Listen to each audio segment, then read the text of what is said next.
Okay, so today we're going to be in a new section. It's going to be 12-1, and we're going to examine quadratic functions. And we're going to focus a lot on graphing today. So you guys are going to be able to understand the elements to a quadratic function, and then you're going to graph a quadratic function using transformations.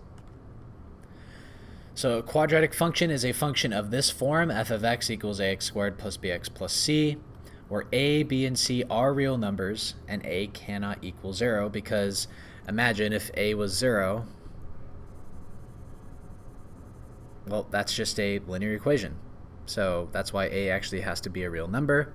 Now we already know that most of the basic quadratic equation is going to be y equals x squared, and that's the example of it here. And we call this the parent graph. Now we've already talked about these transformations, we already talked about these parent graphs, but we're going to kind of see this all cycle back through again. Now the point 0, 0 is called the vertex, and it also represents that relative minima in this sense. So it's the smallest, the lowest possible value on the graph. So let's go through and graph them. So it says graph and find the following. We know that y equals x squared using transformations. Then find and label the vertex, the x and y intercepts, and the domain and range. So I know based upon this, I know it's going to be parabola. There's going to be a shift over 2, and it's going to go down 3 based upon those transformations. So my vertex that normally starts here is going to shift over 2 spaces, and it's going to move down 3.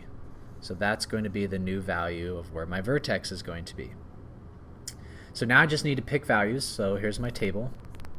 So if I pick like -3, -4, you're going to see how they're going to match up for -1 and 0. So if I plug in -3, I'll switch these, it'll make them easier. So if I plug in -3, I get -1 squared. -1 squared is 1. 1 minus 3 is -2. Well, that's going to be the same value here. So these are going to be -2. And then if I plug in 0, I get 2 squared, which is 4. 4 minus 3 is 1. So these are both going to be 1. And so this will be 1. And this will be 1. And so my parabola is going to look like this.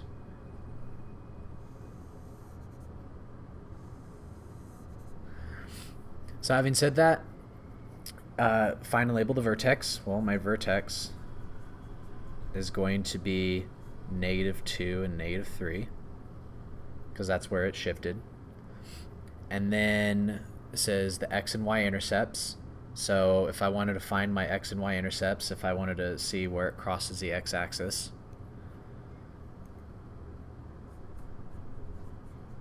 that means I have to plug in 0 for y, so 0 equals x plus 2 squared minus 3.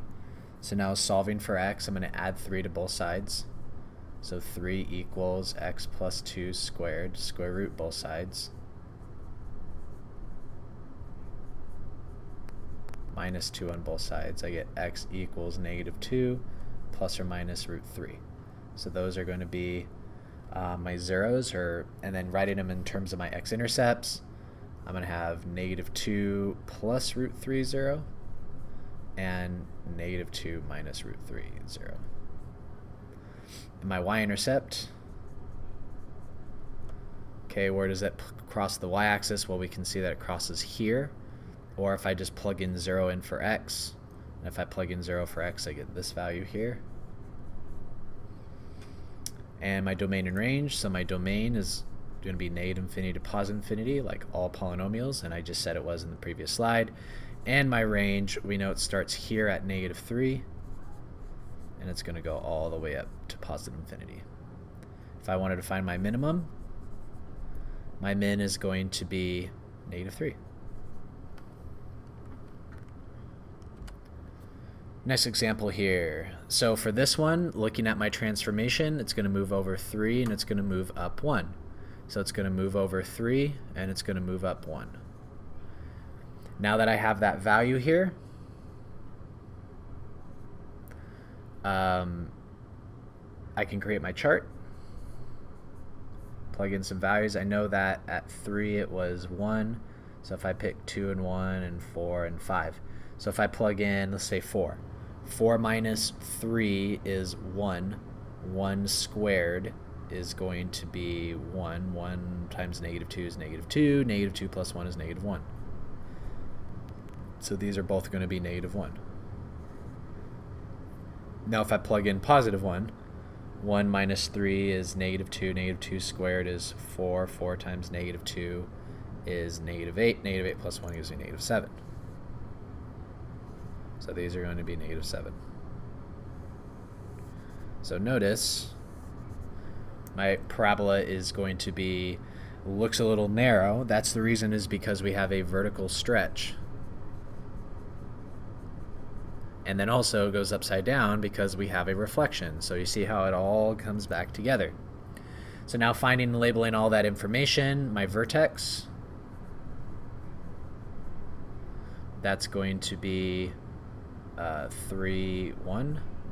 My x-intercept, it's where y is 0, so I'm going to say 0 equals negative 2 times x minus 3 squared plus 1. So minus 1 on both sides. Divide both sides by negative 2.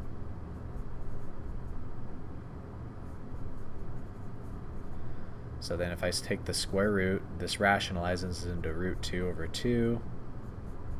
That's plus or minus. So add 3 to both sides. So I'm going to get x equals 3 plus or minus root 2 over 2. And so my x-intercepts, I'm going to say, are 3 plus root 2 over 2, 0, and 3 minus root 2 over 2, 0. Now my y-intercept, I plug in 0 in for x. So if I plug in 0 in for x, I get negative 3 squared. So I can say 2 times negative 3 squared plus 1, so that's 9 times negative 2. It's negative 18 plus 1, so that's negative 17. So it's going to be 0, negative 17. And then the domain, once again, is negative infinity to positive infinity. The range, that's going to be now negative infinity to positive 1.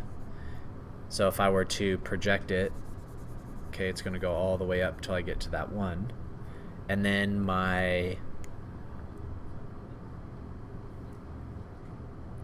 let's say if I wanted to find the absolute max or min, my absolute max or min, that would be a maximum, because that's the highest possible value of 1.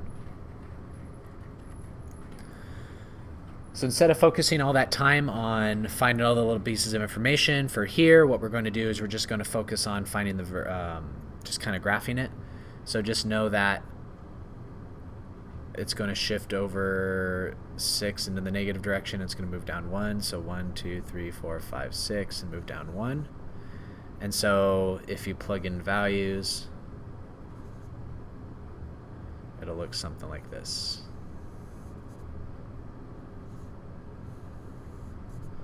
And because of this, there's a reflection over that x-axis, and that's why my parabola is facing down. Now, there's actually going to be 2 forms to every quadratic equation. There's going to be this general form, which is ax squared plus bx plus c. And then what we have just worked with when it came with those transformations is called the standard form. Now, the vertex of the standard form, without even having to graph it and take a look at what that vertex is, you can look at the equation and understand what my vertex is once it's in that standard form, because we're going to define the vertex as being hk.